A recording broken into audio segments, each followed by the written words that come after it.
Hey everyone, we are coming to you today with a tool for our leaders in our congregations. We know that gathering for in-person worship, at least the way that it used to be, is still something far off into the future, but we as the Presbytery want to encourage as many of our churches to take on small group ministry. About a month ago, we released a easy to follow 7-week course on a small group discussion that was based in the scripture passages that we had anticipated for this time of the year.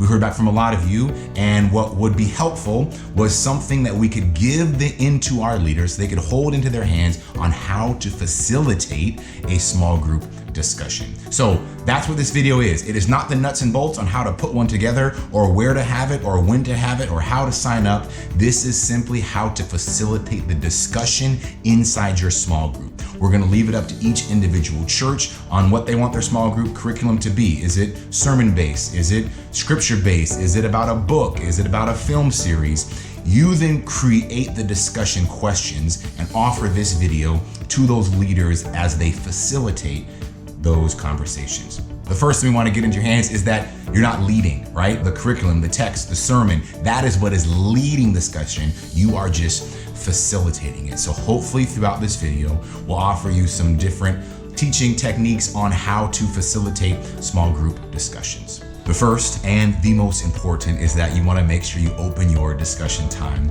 with a word of prayer, that we root everything that we do, because this is a continuation of our ministry at your congregations. You are a leader in that congregation, so we are going to root ourselves in prayer each time we gather together for a discussion.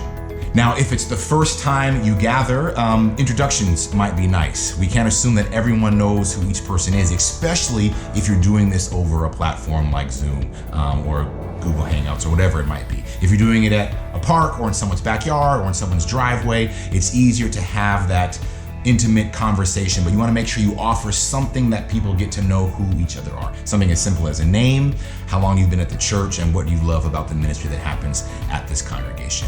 Now, it's nice to do a refresher the second and third time you meet about people's names, but you also want to offer each time you meet going over some of the ground rules that your group has set up and reframing why it is that you are here. So one of those important things that you want to offer is to honor time, that we're committed to 45 minutes or an hour or whatever the time slot is, that you remind everybody of that time and to say that we're going to honor that time. You also want to create a safe space where everybody has the opportunity to share.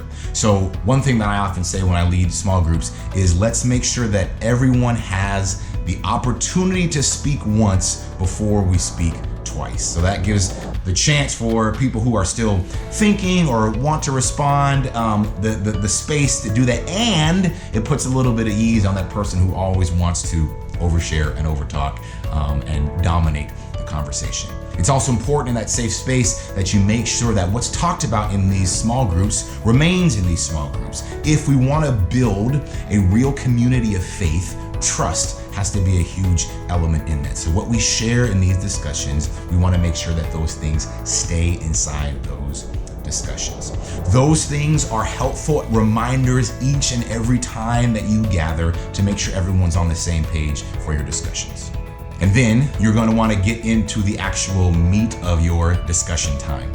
So the first thing you're going to want to make sure that you as the facilitator are comfortable with is silence. There are going to be moments in the discussion where nobody is saying something. Don't quickly jump to the next question or change it to a new topic. Allow people time and space to think. Right? Some people might not have their answer formulated in their head just like that, and they need a time to make sure they're putting their thoughts together. So be comfortable and be okay with silence. The one who thinks that it's awkward is you. Everyone else is using it to put their thought together. So when you get to that point of it feeling like it's a little too awkward, count to 10, and then it would be appropriate to move on to the next point of discussion.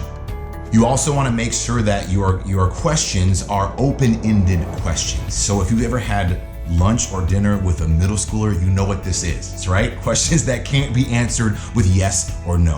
Hopefully your pastor or your leadership team or your session, whoever's putting together your discussion, has those questions put in, but sometimes you need to offer some extra questions to get the conversation going. So you want to make sure those are open-ended questions. You want to make sure those are some follow-up questions, and you also want to make sure that those are then practical questions. How is it that you are going to use this in your life? Give some things about how does this make you feel? What does this make you want to do? How can you take this back to your family, to your place of work, to your school? Questions like that help the conversation going if everyone's answered the written question and there's still time to talk about the topic a little bit more. The big piece, how is it that you deal with the challenging moments and those challenging people inside these small group discussions? So here are some helpful tips and tools for you as the facilitator of this discussion in group to be able to navigate through those challenges that are going to show up. Don't think that they won't. They will. And you can use these tools to help you make sure you move through that. It is okay at any time during discussion to remind the group what some of the ground rules that you talked about at the very beginning without pointing someone out, just as a reminder of what we said at the very beginning of the discussion, that we're going to hold ourselves accountable to those rules that we all agreed upon. So there are some character types that you are going to encounter inside these discussions. The first we've already talked about is the over-talker. So a helpful reminder for the over-talker is to make sure that we allow space for everyone to answer once or to everyone to offer something once before we offer something twice. This leads into the other challenging person in the group, who is the never share, the one who sits there quietly and never talks. So an opportunity to move the conversation away from the over-talker is to then invite the person who hasn't shared yet to answer something, to say simply, so-and-so, what do you think about that? How does that make you feel? And what would your response to this question be? Inviting someone might be the breadcrumbs that person who doesn't feel comfortable sharing just yet would need in order to be able to participate inside the group. You're also going to get the tangent starter, the one who wants to go off on a story about what happened in 1997 and what car they were driving, what song was on the radio, that then loops over and over and over again to a different conversation that has nothing to do with the topic, much like I'm doing right now. So tangents are sometimes helpful. You don't want to then single that person out all the time, but when it is appropriate, you as a facilitator firmly bring the group back to the conversation by simply saying, all right, well, let's move on to question number 4, and then state the question as an opportunity to focus the group back in without singling out that person who might have led the conversation down that rabbit hole. You as the facilitator are also going to want to make sure that you and the group avoid giving unrequested advice. That is a quick way for someone to close up and feel that they are not welcome to share if you're giving them advice that they didn't really ask for. So you want to make sure you avoid doing that. And if you see it happen as a facilitator to, once again, remind everyone that we're not here to do that. We're here to share and be open and honest with each other. Which leads to this next one. Somebody at some point in this conversation, in these discussions, is going to say something that you don't agree with. Theologically, politically, environmentally, economically, whatever it might be, that you personally don't agree with. Don't let the discussion be the opportunity that you and that person hash out your differences. Affirm what it is that they've said. Affirm how it is that it made them feel, that they can openly share their answer. And then afterwards, you can use the opportunity as a one-on-one conversation to follow up with that person. Now, if this is something that's obviously blatantly racist or sexist or hate-filled, you want to use that moment as a teaching moment, that these are not the discussions and the things we talk about when we gather together in a group. But if it's something that you just personally disagree with, use moments afterwards to follow up with that person.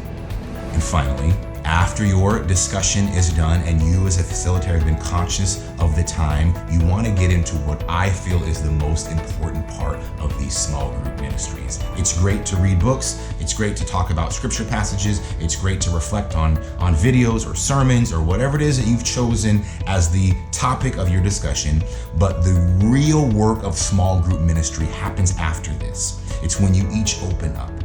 The easy way to do that is to collect and share prayer requests and concerns. So the joys, the fears, the struggles, the celebrations that have happened inside your group over the past week, over the past couple of days, that you then can share with each other. And then you close your time together in prayer with those prayer requests and concerns.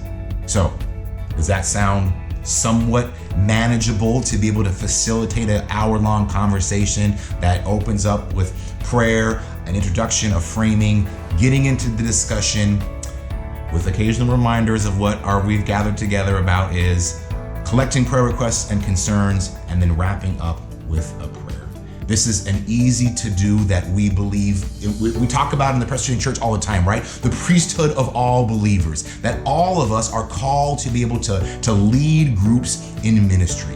Now, I know one of the most fearful things on this might be that prayer piece. There is no such thing as a prayer expert. If anyone tells you that they are, be very suspect of them. You are a child of God. Your voice, your words lifted toward God are a prayer. You can do that. Anyone in your group can do that. And we encourage you as that facilitator to help people to live into that, to feel comfortable sharing and praying with each other. Because there is where we know the living and moving Christ moving amongst a small group, gathered outside, gathered digitally, gathered maybe in a Sunday school classroom, while we can't gather together in large bodies to worship. But here in small group ministry is where we can effectively be the church and help share a life of faith with each other.